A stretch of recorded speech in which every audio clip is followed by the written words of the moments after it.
ચાલો મિત્રો, હવે આપણે સિમ્પલ ફ્યુચર ટેન્સ એટલે કે સાદો ભવિષ્યકાળ જોઈએ. અત્યાર સુધી જે કાળ આપણે જોયા એમાં ટુ બી એટલે કે ઇઝ એમ અને આર, ટુ હેવ એટલે હેવ હેઝ, ટુ બીના બીજા ભૂતકાળના રૂપો વોઝ વેર અને હેડ ટુ હેવનું ભૂતકાળ. આટલા શબ્દોનો ઉપયોગ જોયો હતો. હવે આપણે અહીંયા ભવિષ્યકાળ માટે એક નવો શબ્દ ઉમેરાય છે અને એ છે શેલ અથવા વિલ સાથે ફિનાઇટ વર્બ એટલે કે ક્રિયાપદનું મૂળ રૂપ. હવે જ્યારે આપણે ભવિષ્યકાળનો ઉપયોગ કરવો હોય તો ખ્યાલ કઈ રીતે આવશે? તો આગળ ટુમોરો, નેક્સ્ટ, ઓન, આફ્ટર જેવા સમય બતાવતા શબ્દોની સાથે કોઈ સમય આપવામાં આવે ભવિષ્યનો, તેમજ ઇફ અને અનલેસ આ બે શરતી કન્ડિશનલ વર્ડ છે. એના વાક્યોમાં સાથે સાદો વર્તમાનકાળ આપેલો હોય તો છે એ બીજું વાક્ય ભવિષ્યકાળનું હોય છે. તો આપણે મિત્રો ઉદાહરણ સાથે જોઈએ કે કઈ રીતે સાદો ભવિષ્યકાળ થાય છે. The teacher will teach us tomorrow. Tomorrow શબ્દ છે એ ભવિષ્યકાળ બતાવે છે એટલે અહીંયા વિલ સાથે ટીચ મૂકેલું છે. વિલ સાથે મૂળ ક્રિયાપદ જ મૂકવાનું રહેશે. વી શેલ સેલિબ્રેટ, શેલ સાથે celebrate the independence day on 15th August. We celebrate કહીએ તો દર વર્ષની વાત છે, પણ હજી અત્યારે આ વિડીયો બનાવી રહ્યો છું ત્યારે 15 ઓગસ્ટ 15th ઓગસ્ટ હવે પછી આવવાની છે એટલે આ વર્ષની વાત કરું છું 2020ની, અને આજે તારીખ થઈ છે 31 જુલાઈ. તો 5 દિવસ પછી 15 દિવસ પછી આપણે છે એ ઇન્ડિપેન્ડન્સ ડે ઉજવશું. તો we shall celebrate. My father will return from Bombay next year, મતલબ કે આવતા વર્ષે. હવે અહીંયા નેક્સ્ટ અને સાથે ટાઈમ લખ્યો છે તો નેક્સ્ટ સાથે નેક્સ્ટ યર કહી શકીએ, નેક્સ્ટ મંથ કહી શકીએ, નેક્સ્ટ વીક કહી શકીએ, નેક્સ્ટ ડે કહી શકીએ. એવી રીતે ઓન કરીને કોઈ પણ ડે કે સન્ડે, મંડે, ટ્યુઝડે એવી રીતે દઈ શકીએ, અથવા તો છે એ ઓન સાથે કોઈ પણ તારીખ આપી શકીએ. અને ઇન, ઓનની જેમ ઇન પણ સમય બતાવવા માટે વાપરી શકાય. તો ઇન પછી ભવિષ્યની સાલ, અત્યારે 2020 છે તો 2021, 2022 આવી રીતે સમય વાપરી શકીએ છીએ. એવી રીતે આફ્ટર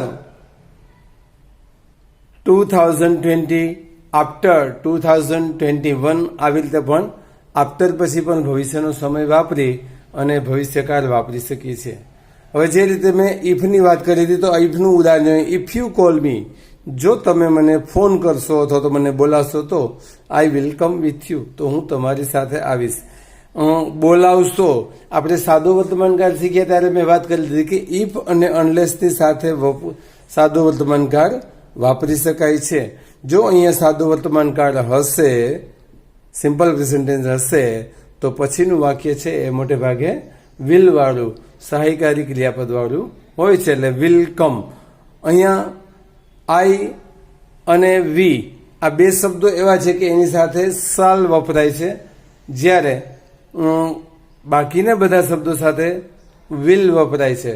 પણ એવું હાર્ડ એન્ડ ફાસ્ટ નથી. જો ક્યારેય ચોક્કસતા લઈ આવવાની હોય તો આઈ સાથે વિલ વાપરી શકાય છે.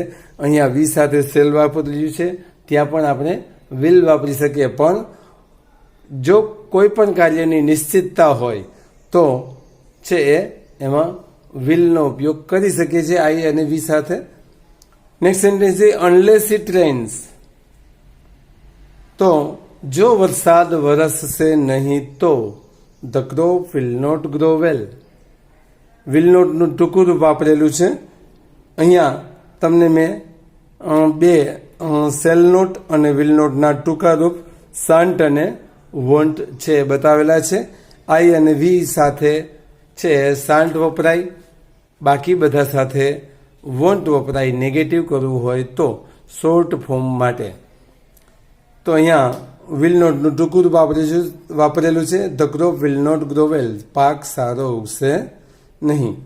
હવે અહીંયા ભવિષ્યકાળની વાત કરીએ છીએ ત્યારે છે સેલ અને વિલ સાથે છે આપણી ભવિષ્યકાળ બનાવવાની એક રીત છે. આવી જ બીજી 3 રીતો 3 વેઝ મેં અહીંયા બતાવેલી છે. પહેલી રીત છે એ ટુ બી સાથે ટુ અને પ્લસ ફિનાઇટ વર્બ, મતલબ કે મૂળ ક્રિયાપદ. ટુ બી મતલબ કે ઇઝેમાર સાથે TO2 અને પછી તમે ફિનાઇટ વર્બ વાપરશો તો એ વાક્ય ભવિષ્યકાળનું થઈ જશે.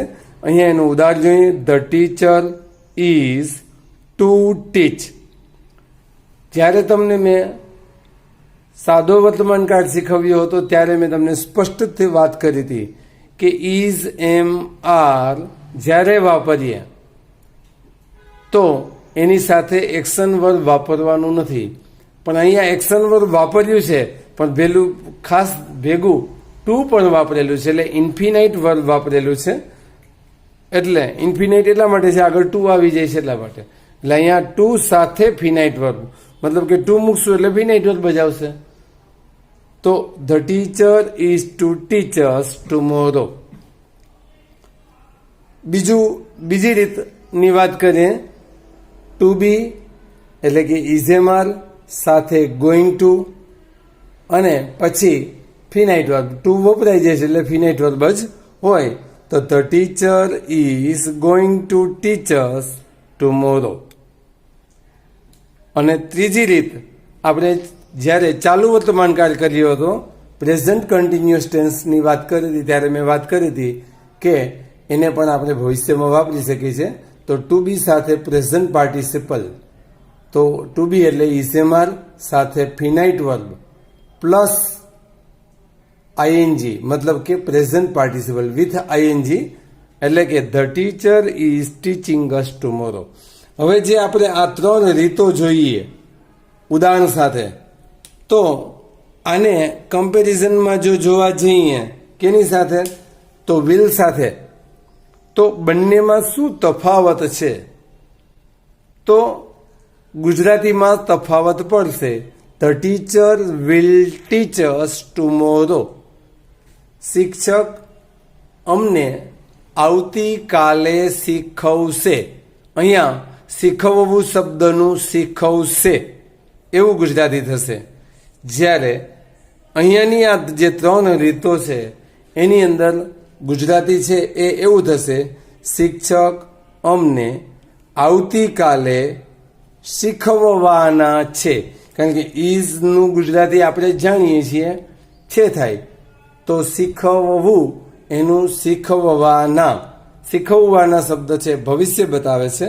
એટલે છે એ ગુજરાતીનો તફાવત આટલો છે થાય છે. બાકી ક્રિયા તો ભવિષ્યની જ છે એટલે એની સાથે છે એ ભવિષ્ય આ કાળ આવી રીતે 3 રીતે કરી શકીએ. ખાસ અહીંયા ત્રીજી રીત જે મેં બતાવી છે એમાં સૌથી વધુ સમય આપવો મહત્વનો છે. નહીં તો પ્રેઝન્ટ કન્ટિન્યુઅસ ટેન્સ છે કે સિમ્પલ ફ્યુચર છે એનો આપણને ખ્યાલ આવશે નહીં. બાકીની 3 રીત સેલ વિલ સાથે તમે મૂળ ક્રિયાપદ ફિનાઇટ વર્બ વાપરશો, અથવા ઇઝ ટુ સાથે ફિનાઇટ વર્બ વાપરશો, ઇઝ ગોઈંગ ટુ સાથે ફિનાઇટ વર્બ વાપરશો તો સ્વાભાવિક છે આપણને ખ્યાલ આવી જવાનો છે કે ભવિષ્યકાળ બતાવે છે.